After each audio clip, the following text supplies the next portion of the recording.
Assalamualaikum warahmatullahi wabarakatuh. Kali ini saya Livia Ananda Putri akan menjelaskan mengenai kaidah-kaidah yang berkaitan dengan asbabun nuzul, mulai dari kaidah ke-1 sampai kaidah ke-5. Ikutin terus ya.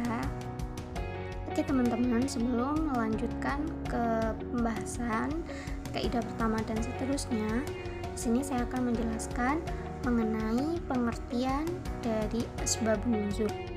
Asbabun nuzul adalah sebab turunnya suatu ayat. Sebab turunnya ayat itu berdasarkan karena dua hal. Yang pertama, turun sebab ada peristiwa baru yang belum muncul sebelumnya. Yang kedua, turun sebab adanya sebuah pertanyaan kepada Rasulullah. Untuk kaidah yang pertama, yaitu informasi tentang asbabun nuzul harus didasarkan atas periwayatan dan pendengaran langsung, di mana informasi tentang asbabun nuzul haruslah bersumber dari orang yang menyaksikan langsung turunnya ayat tersebut dan mengetahuinya dengan pasti. Adapun syarat diterimanya asbabun nuzul, yang pertama yaitu informasi dapat dipastikan mengenai asbabun nuzul. Yang kedua, penyandarannya harus sahih. Yang ketiga, menjaga muru'ah. Bagi yang menyandarkan dikenal sebagai seorang yang selalu berkecimpung dalam penafsiran. Lanjut kaidah yang kedua, yaitu tentang sebab nuzul harus berdasarkan hadis marfu. Hadis marfu adalah hadis yang disandarkan kepada Rasulullah SAW, di mana dalam hal ini sebab nuzul terbagi menjadi dua bagian. Yang pertama ada sore atau jelas, yaitu informasi yang dinyatakan secara tegas oleh sahabat radhiyallahu anhu sebagai sebab nuzul. Yang kedua ada waidu sore atau tidak jelas, di mana informasi yang diungkapkan mengandung dua kemungkinan, yaitu bisa asbabun nuzul atau merupakan penafsiran. Adapun penelusuran riwayat-riwayat sebelum menjustifikasi bentuk redaksi itu ada 3 tahapan. Yang pertama, redaksi yang jelas pada satu tempat dan tidak jelas pada tempat lain. Contohnya, unzilat fi kada wa kada. Yang kedua, awal redaksi tidak jelas tetapi di akhirnya dinyatakan dengan jelas. Yang ketiga, redaksi yang jelas sebagai asbab nuzul, contohnya berkenaan dengan sahabat yang enggan melakukan hubungan suami istri selama bulan puasa turun, maka turunlah surat Al-Baqarah ayat 187 dengan ungkapan fa'anzalallahu. Lanjut kaidah ketiga, yaitu tentang ayat Al-Quran ada kalanya turun bersamaan dengan ketetapan hukum, ada kalanya mendahului atau sebaliknya.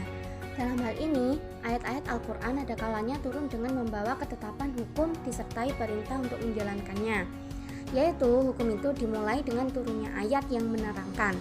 Terkadang hanya berupa isyarat, belum disertai perintah dalam waktu dekat atau lama, dan bahkan kadang turun namun pelaksanaannya beberapa saat kemudian.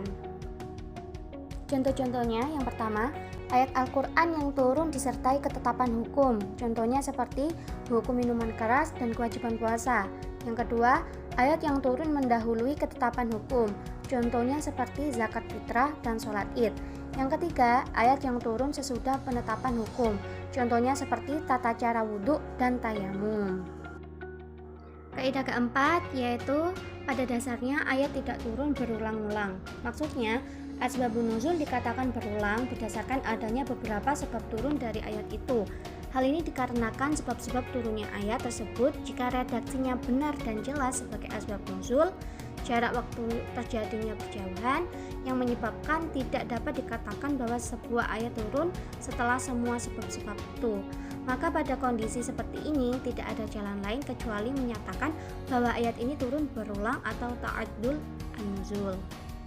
Pengulangan seperti itu berfungsi untuk mengingatkan hukum yang telah ada, menekankannya, atau untuk menjelaskan bahwa peristiwa yang disebut sabab nuzul termasuk dalam cakupan ayat.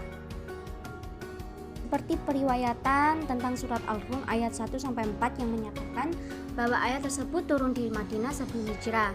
Dalam hadis itu mengkisahkan pertaruhan yang terkenal antara Abu Bakar dengan orang musyrik Makkah, bahwa Romawi akan mengalahkan kembali Persia dalam kurun waktu 3-9 tahun, yang mana pada saat itu bertaruh waktu belum diharamkan. Jadi periwayatan itu dengan jelas menunjukkan bahwa Ayat itu turun di Makkah sebelum hijrah, jarak keduanya pun jauh, redaksinya tegas mengenai asbab nuzul, maka hal seperti itu dianggap bahwa ayat itu turun lebih dari satu kali.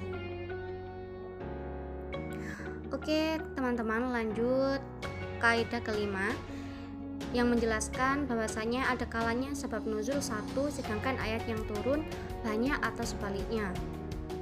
Contohnya, satu, sebab nuzul satu ayat yang turun beberapa, itu seperti keluhan Ummi Salamah mengenai perbedaan perkelahan antara laki-laki dan perempuan. Kemudian contoh yang kedua, sebab nuzul banyak ayat yang turun satu, itu seperti ayat-ayat yang berulang turunnya karena sebab nuzulnya berulang. Ayat yang turun satu tetapi sebab nuzulnya bermacam-macam. Oke teman-teman, mungkin cuma ini yang bisa saya sampaikan. Kurang lebihnya mohon maaf dan terima kasih. Assalamualaikum warahmatullahi wabarakatuh.